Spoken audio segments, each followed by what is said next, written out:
할렐루야. 신축년 새해 7번째 아침을 맞았습니다. 우리 하나님 앞에 마음과 정성을 다하여서 새벽 제단으로 나아가겠습니다. 오늘 부르실 찬송은 322장, 통합찬송가 357장, 세상의 헛된 신을 버리고 찬양하며 하나님 앞에 예배드리겠습니다.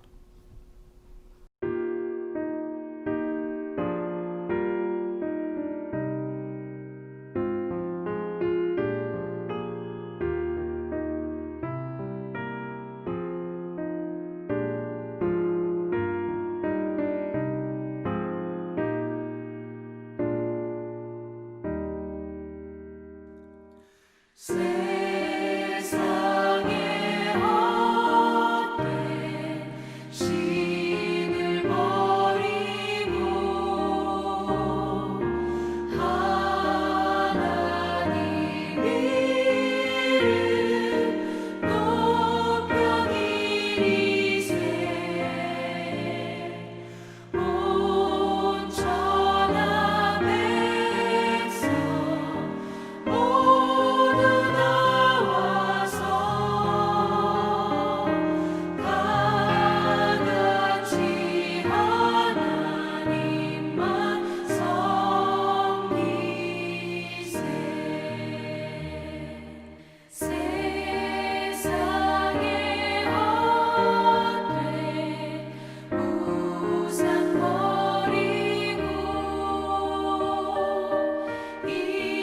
인간의 모든 부귀영화와 거짓과 불의 모두 버리고 온전히 하나님만 섬기세.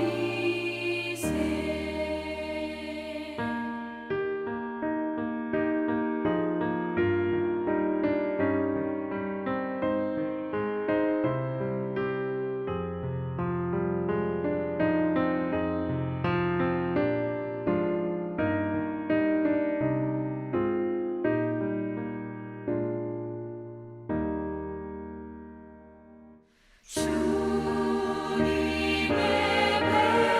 백성 서로 헤아려 시기와 미움 아주 버리고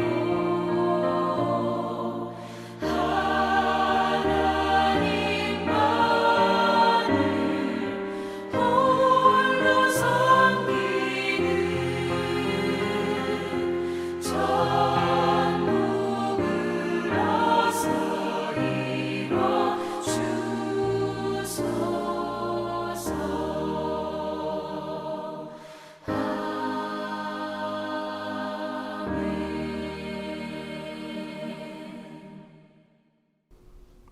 오늘 나누시는 말씀은 누가복음 3장 1절부터 14절까지 말씀 되겠습니다. 디베르 황제가 통치한 지 15해 곧 본디오 빌라도가 유대의 총독으로 헤롯이 갈릴리의 봉분왕으로 그 동생 빌립이 아두레와 드라고니 지방의 분봉왕으로 루사니아가 아빌레네의 분봉왕으로 안나스와 가야바가 대제사장으로 있을 때에 하나님의 말씀이 빈 들에서 사가랴의 아들 요한에게 임한지라. 요한이 요단강 근처 각처에 와서 죄 사함을 받게 하는 회개의 세례를 전파하니 선지자 이사야의 책에 쓴 바 광야에서 외치는 자의 소리가 있어 이르되 너희는 주의 길을 준비하라. 그의 오실 길을 곧게 하라.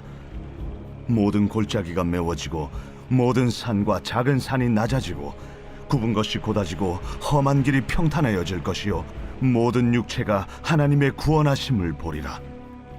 요한이 세례 받으러 나아오는 무리에게 이르되 독사의 자식들아, 누가 너희에게 일러 장차 올 진노를 피하라 하더냐? 그러므로 회개에 합당한 열매를 맺고 속으로 아브라함이 우리 조상이라 말하지 말라. 내가 너희에게 이르노니 하나님이 능히 이 돌들로도 아브라함의 자손이 되게 하시리라. 이미 도끼가 나무 뿌리에 놓였으니 좋은 열매 맺지 아니하는 나무마다 찍혀 불에 던져지리라. 그러면 우리가 무엇을 하리이까? 옷 2벌 있는 자는 옷 없는 자에게 나눠줄 것이요 먹을 것이 있는 자도 그렇게 할 것이니라. 세리들도 세례를 받고자 하여 와서 이르되 선생이여, 우리는 무엇을 하리이까? 부과된 것 외에는 거두지 말라. 군인들도 물어 이르되 우리는 무엇을 하리이까? 사람에게서 강탈하지 말며 거짓으로 고발하지 말고 받는 급료를 족한 줄로 알라. 벌써 새해를 맞은 지도 7번째 아침을 맞습니다. 새해에도 건강하시고 하나님의 은혜와 평강이 가정과 자녀분들과 경영하시는 모든 일들 위해 충만하게 나타나시기를 간구합니다. 구원의 첫 단추는 죄를 회개하는 데서부터 시작됩니다. 회개 없이는 신앙의 발전도 믿음의 성숙도 없습니다. 구원을 받은 후 성도는 날마다 하나님 앞에 회개해야 됩니다. 죄를 짓지 않아서 회개를 할 것이 없다고 하는 분들도 있습니다. 그러나 그것은 잘못된 생각입니다. 회개는 말로만 하는 것이 아니라 합당한 열매, 즉 변화된 행동이 있어야 됩니다. 이를 회개의 합당한 열매라고 오늘 본문에서는 말씀하고 있습니다. 사도행전 26장 20절을 보게 되면은 바울이 그 서슬이 시퍼런 아그리빠 왕 앞에서 회개하고 하나님께로 돌아가서 회개에 합당한 일을 행하라고 담대하게 선포합니다. 뿐만 아니라 사도행전 2장 38절 말씀을 보면 사도 베드로가 오순절날 성령이 강림한 후에 회개하여 각각 예수 그리스도의 이름으로 세례를 받고 죄사함을 받으라. 그리하면 성령의 선물을 받으리니라고 말씀합니다. 즉 성령 세례의 기본은 회개에서부터 시작되는 것을 볼 수가 있습니다. 뿐만 아니라 오늘 본문 말씀에도 보면은 8절과 9절에서 세례 요한은 유다 백성들과 종교 지도자들에게 그러므로 회개에 합당한 열매를 맺고 속으로 아브라함이 우리 조상이라 말하지 말라. 내가 너희에게 이르노니 하나님이 능히 이 돌들로도 아브라함의 자손이 되게 하시리라. 이미 도끼가 나무 뿌리에 놓였으니 좋은 열매 맺지 아니하는 나무마다 찍혀 불에 던지우리라 하고 외치고 있습니다. 왜 사람이 회개를 해야만 합니까? 회개를 안 하면은 천국에 들어갈 수가 없기 때문입니다. 모든 사람이 다 하나님을 떠났기 때문인 것입니다. 하나님께로 돌아가는 첫 번째가 바로 죄에 대한 회개인 것입니다.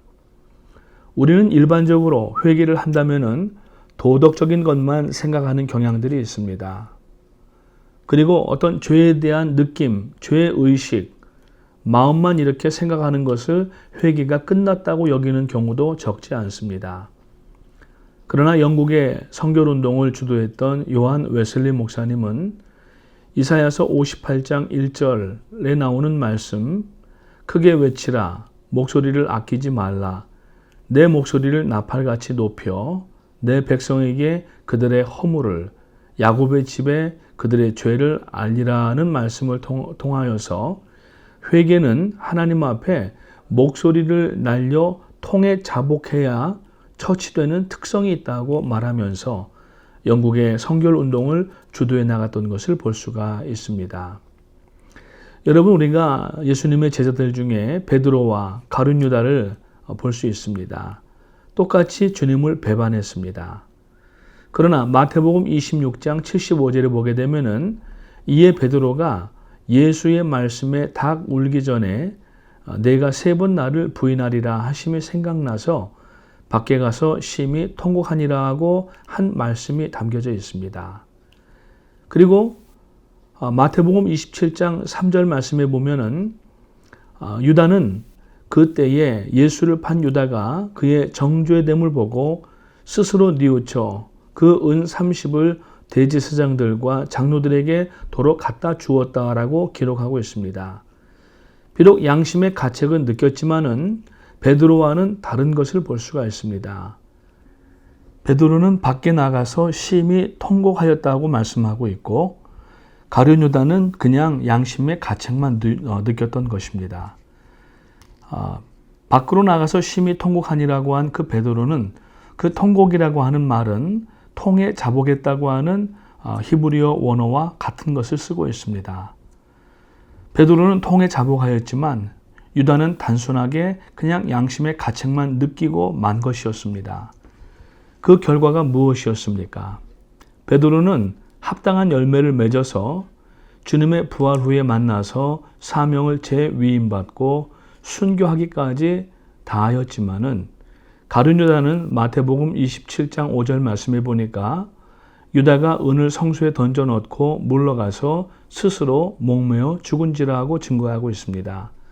전혀 다른 결과를 가지고 왔습니다. 양심의 가책을 받은 것은 회개로 인도하는 죄의식이지 죄의식에만 있으면은 회개는 아닌 것입니다.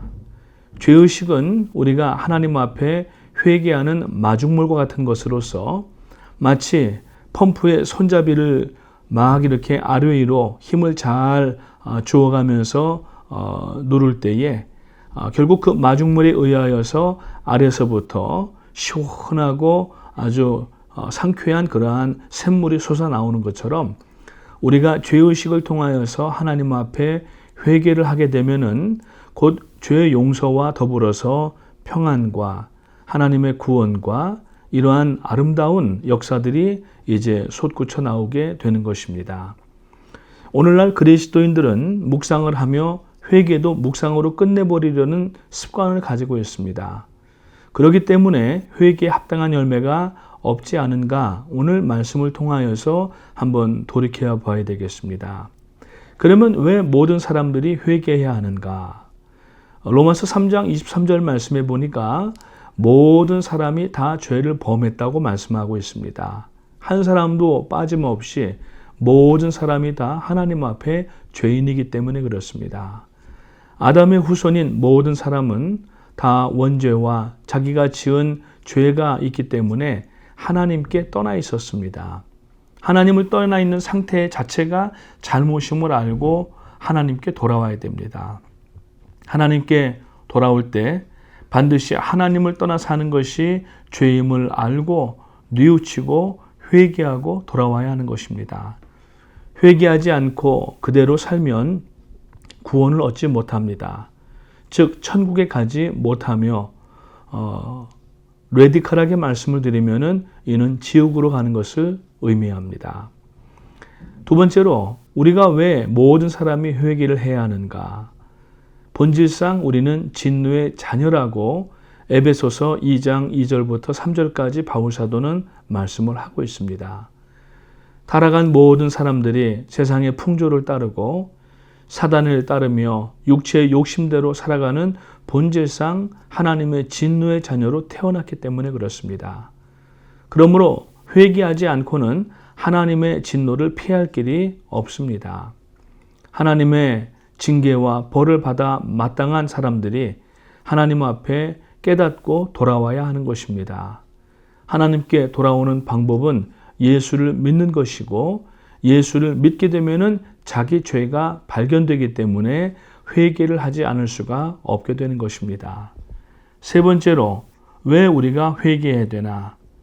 죄의 결과는 사망이기 때문이라고 로마서 6장 23절에서 말씀을 하고 있습니다. 이 땅에 사는 사람은 다 원죄와 자기가 지은 죄로 형벌을 받을 수밖에 없습니다. 죄에 대한 하나님의 형벌은 사망, 곧 영원한 지옥 형벌임을 우리가 알 수 있습니다.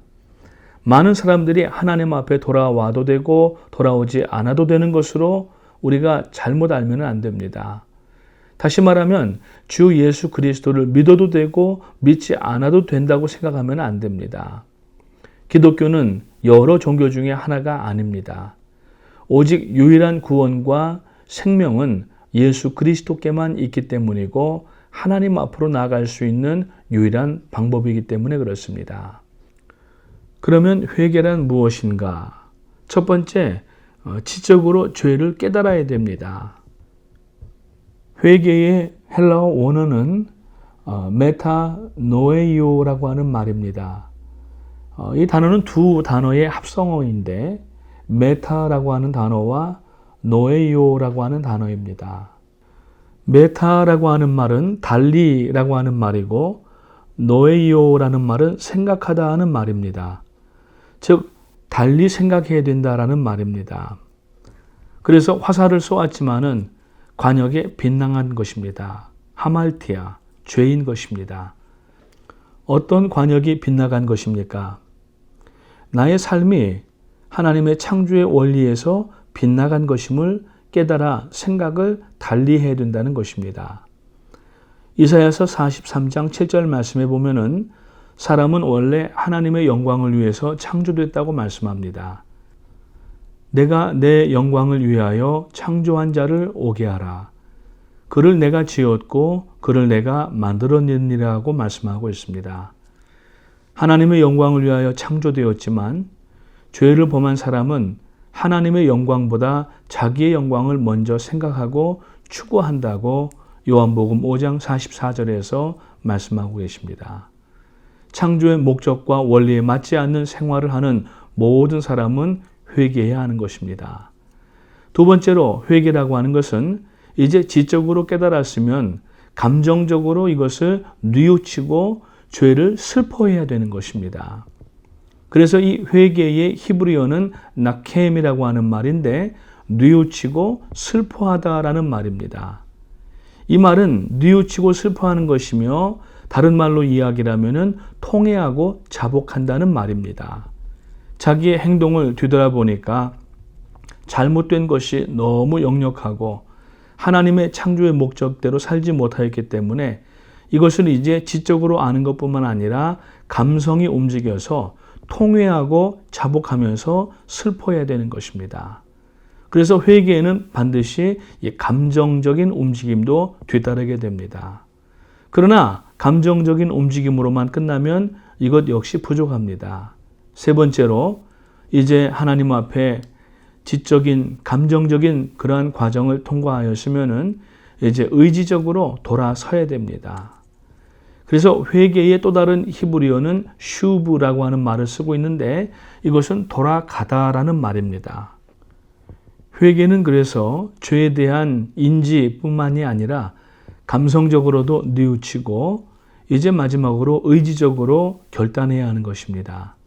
그래서 하나님 없이 살았던 세상에서 하나님께로 돌아가는 것을 의미합니다. 이 의지적 행동이 곧 회개의 열매를 맺게 하는 것입니다. 그러므로 회개라고 하는 것은 지정의, 즉 전인격적 변화를 가리킵니다. 예를 들어서 누가복음 15장 11절 이하에 보면은 탕자의 비유가 나옵니다. 이 탕자가 아버지 집으로 돌아갈 때 먼저 한 것은 지적으로 아버지 집에 대한 그 인지를 하고 있는 것을 볼 수가 있습니다. 그래서 누가복음 15장 17절 18절 말씀을 보니까 이에 스스로 돌이켜 이르되 내 아버지에게는 양식이 풍족한 품꾼이 얼마나 많은가. 나는 여기서 주려 죽는구나. 내가 일어나 아버지께 가서 이르기를 아버지 내가 하늘과 아버지께 죄를 지었사오니 라고 하면서 이제 잘못한 것을 뉘우치는 것을 볼 수가 있습니다. 탕자는 자기가 잘못된 것을 지식적으로 먼저 깨달았던 것이고 그리고 이 잘못도 먼저 하나님 앞에 잘못한 것임을 고백하는 것을 볼 수가 있습니다. 그래서 보면은 내가 하늘과 아버지께 죄를 지었다고 이 얘기를 하고 있습니다. 우리가 사람에게 잘못하지만 먼저 하나님께 범죄했던 것을 알아야 됩니다. 그래서 우리는 사람에게 죄가 되는데 하나님께 죄가 안 되는 것은 없는 것을 분명히 알아야 됩니다. 그래서 우리가 이 지정의를 통하여서 회개를 했다면은 오늘 본문 8절부터 14절까지 말씀은 회개에는 반드시 열매를 맺어야 된다고 말씀하고 있습니다. 회개란 죄의 지적으로 잘못을 알고 감성적으로 뉘우치고 슬퍼하며 의지적으로 돌아가야 하는 것이지만 단순히 돌아서는 것으로 끝나는 것은 진정한 회개가 아닙니다. 오늘 9절 말씀을 보면은 뭐라고 말씀을 하고 있습니까?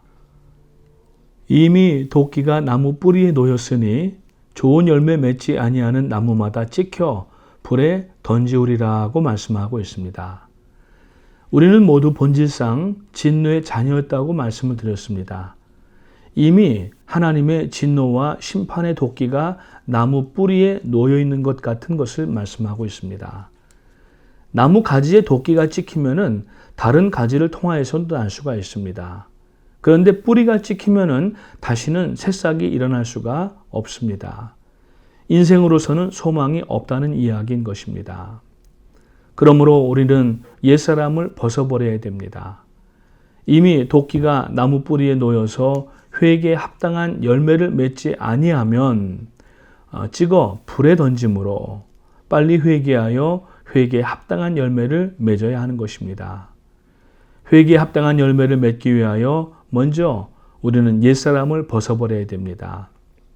그래서 바울 사도는 갈라디아서 2장 20절 말씀에서 내가 그리스도와 함께 십자가에 못 박혔나니 그런즉 이제는 내가 산 것이 아니요 오직 내 안에 그리스도께서 사신 것이라. 이제 내가 육체 가운데 사는 것은 나를 사랑하사 나를 위하여 자기 몸을 버리신 하나님의 아들을 믿는 믿음 안에서 사는 것이라고 말씀합니다.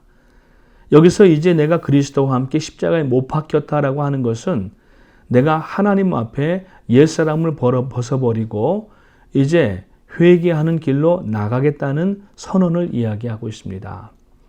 그래서 주님께서도 누가복음 9장 23절 말씀에서 자기를 부인하고 날마다 제 십자가를 지고 나를 따를 것이니라고 말씀하십니다. 자기를 부인한다는 말은 결국은 옛사람을 벗어버리고 이제 합당한 새 열매를 맺으라고 하시는 말씀이신 겁니다. 사도행전에 보면은 사람들이 사도들의 설교를 듣고 반응들을 보입니다.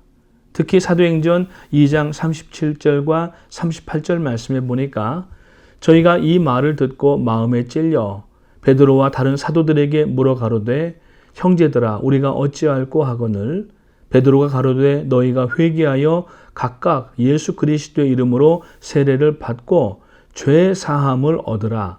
그리하면 성령을 선물로 받으리니라고 말씀합니다. 여기 보니까 저들이 사도들의 말씀을 듣고 마음에 찔렸다라고 이야기하고 있습니다. 무엇을 해야 되는지 물었던 것입니다. 성령의 찔림을 받은 사람의 반응을 이야기하는 것입니다. 어떤 반응입니까? 37절의 말씀에 보면은 저희가 이 말을 듣고 마음에 찔려 이렇게 말씀하고 있습니다. 마음에 찔렸다라고 하는 것은 말씀을 듣고 회개하며 순종하는 자를 이야기합니다. 하나님의 말씀을 들어도 듣지 못하는 자가 있습니다. 그래서 예레미야서 5장 21절 말씀에 보면은 우준하여 지각이 없으며 눈이 있어도 보지 못하며 귀가 있어도 듣지 못하는 백성이여 이를 들을지어다라고 말씀하고 있습니다. 또 성령의 음성을 듣는 가운데 들었지만 듣고도 무시하는 자들이 있습니다. 그리고 듣고도 무시하는 것뿐만 아니라 악을 품는 자들이 있다고 사도행전 7장 54절에서는 말씀합니다. 저희가 이 말을 듣고 마음에 찔려 저를 향하여 이를 갈거늘이라고 하는 말씀을 보면은 알 수가 있습니다. 이제 신년 첫 주간에 우리에게 회개의 말씀이 주어졌습니다. 이것 자체가 하나님의 은혜이고 축복의 기회인 줄로 믿으시기 바랍니다. 왜냐하면 회개 없는 구원과 회복은 없기 때문입니다. 그리고 회복 없는 축복은 하나님을 떠나는 원인이 될 수도 있고 오히려 나중에 복이 아닌 더 큰 재앙으로 변할 수가 있음을 우리는 알아야 됩니다. 회개는 죄의 삭을 없애거나 최소화하는 것입니다. 회복은 복을 담을 수 있는 그릇을 준비하게 하는 것입니다. 이제 2021년 신축년 새해에는 항상 회개에 합당한 열매를 맺으셔서 이 뉴노멀의 암울한 상황 가운데에서도 오히려 역설적으로 하나님의 복을 누리며 날마다 전진하는 복된 신앙의 소유자들이 되시기를 주님의 이름으로 축복합니다. 기도하겠습니다. 하나님의 은혜와 사랑을 감사합니다. 어느덧 새해를 저희가 들어온 지도 1회째 되는 아침을 맞이합니다. 하나님 앞에 오늘 누가복음 3장의 말씀을 통하여서 회개에 합당한 열매를 맺으라고 촉구하시는 음성을 들을 수 있도록 도와주시옵소서. 회개는 하지만 다시 과거의 구습으로 돌아가는 저희들이 되지 않게 하시고 날마다 회개한 대로 또 지적인, 정적인 그리고 의지적인 결단을 하여서 저희들이 하나님 앞에 날마다 새로워지고 그리고 하나님의 복을 담을 수 있는 그릇을 준비하면서 하나님의 복을 하나도 땅에 쏟거나 잃어버리지 않게 하시고 2021년도 한 해 동안에도 넉넉히 감당해 나갈 수 있는 믿음의 성도님들이 될 수 있도록 도와주시옵소서. 오늘도 하나님 앞에 간구합니다. 뉴 노멀 시대 참 많은 것이 달라지고 있는 이러한 상황인데 하나님을 향한 저희들의 믿음은 오히려 더 견고해질 수 있도록 도와주시고 참 날마다 하나님 앞에 합당한 회개의 열매를 맺음으로 인하여서 하나님의 은혜와 하나님의 축복과 하나님의 인도와 자비하심을 날마다 저희들이 구가할 수 있도록 도와주시옵소서. 교회를 인도하시는 담임 목사님과 또 교회를 위하여서 날마다 기도하시는 원로 목사님, 그리고 교회 행정장로님들과 모든 장로님들, 권사님들, 그리고 안수 집사님들과 모든 성도님들, 어린아이 하나에 이르기까지 하나님의 은혜와 능력이 날마다 더하시기 원하옵고 올 한 해에도 잘 감당하였다 칭찬받는 저희 모든 프라미스 가족들이 될 수 있도록 인도하여 주시옵소서. 특별히 코로나 팬데믹이 이제 강하게 이 지역을 또 지나고 있는데 우리 모든 성도님들 눈동자와 같이 지켜주시고 또 하나님 앞에 건강 때문에 눈물을 흘리거나 또 시간 낭비하지 아니하도록 주님께서 지켜주시고 치료하여 주시옵소서. 감사를 드리오며 예수님의 이름으로 기도하옵나이다. 아멘. 하늘에 계신 우리 아버지, 이름이 거룩히 여김을 받으시오며 나라가 임하시오며 뜻이 하늘에서 이룬 것 같이 땅에서도 이루어지이다. 오늘 우리에게 일용할 양식을 주옵시고 우리가 우리에게 죄 지은 자를 사하여 준 것 같이 우리 죄를 사하여 주옵시고 우리를 시험에 들게 하지 마옵시며 다만 악에서 구하옵소서. 나라와 권세와 영광이 아버지께 영원히 있사옵나이다. 아멘. 신년 1월 7일 새벽 예배 모든 순서를 마쳤습니다. 나누신 말씀을 붙잡고 기도하실 때에 하나님, 저희들이 말씀 앞에 서는 자가 되게 하시고 말씀을 읽을 때에 회개할 수 있도록 도와주시고 회개하고 난 이후에도 하나님 앞에 합당한 열매를 맺는 성도들이 되게 하여 주시옵소서. 교회를 위해서 기도합니다. 특별히 코로나 3차 팬데믹이 아주 강하게 이 지역을 지나고 있는데 하나님 도와주시기 원하옵고 보호하여 주시고 치료하여 주시기 원합니다. 기도하시고 또 주변에 저희 성도님들 지체들 가운데 몸이 편찮으시고 투병 중에 계신 분들 성함을 불러가면서 오늘도 함께 기도하기를 원합니다. 우리 주여 3번 힘차게 부르시고 하나님 앞에 부르짖어 기도하겠습니다. 주여, 주여, 주여.